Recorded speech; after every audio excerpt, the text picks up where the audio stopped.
Israel और Iran के बीच हालात खराब होते जा रहे हैं। एक दूसरे पर मिसाइल हमलों के दावों के बीच तेहरान ने इजरायली सरकार को कड़ी चेतावनी दे दी है। ईरानी विदेश मंत्री हुसैन अमीर अब्दुल्लाहियान ने कहा कि अगर इजराइल ने जवाबी कार्रवाई की और ईरान के हितों के खिलाफ एक्शन लिया तो तेहरान की अगली प्रतिक्रिया बहुत बड़े स्तर पर होगी, यानी ईरान पहले से बड़ा अटैक कर सकता है।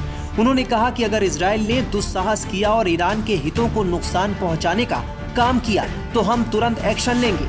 ईरानी विदेश मंत्री ने ये भी कहा कि तेहरान 19 अप्रैल को इस्फहान पर हमलों की जांच कर रहा है। अब तक इसे लेकर इजराइल से कोई संबंध साबित नहीं हुआ है। ईरान के किसी भी अधिकारी ने इसे स्वीकार नहीं किया है कि इजराइल ने ईरान पर हमला किया है।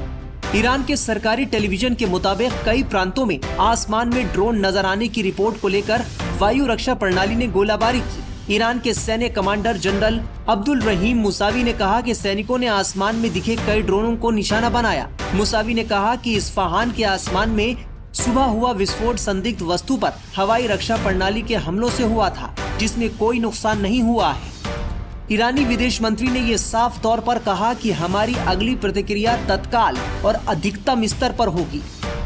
इस बीच अमेरिका ने इजराइल की ओर से ईरान पर किए गए काउंटर अटैक पर चुप्पी साध ली है।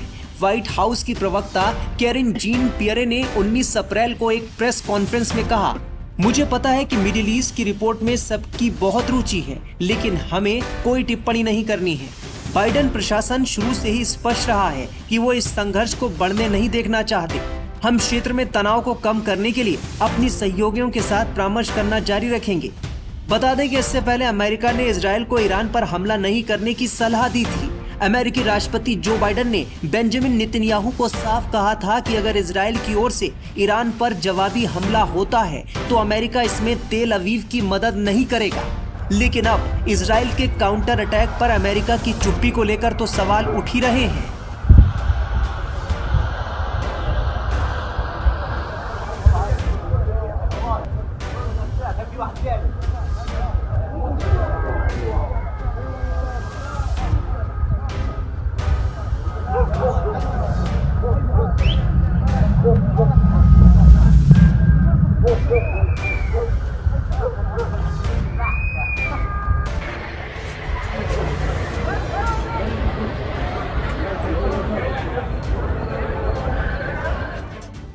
दूसरी तरफ सवाल ये भी उठ रहा है कि क्या इजराइल अमेरिका को ही नजरअंदाज करके अपनी मनमानी कर रहा है।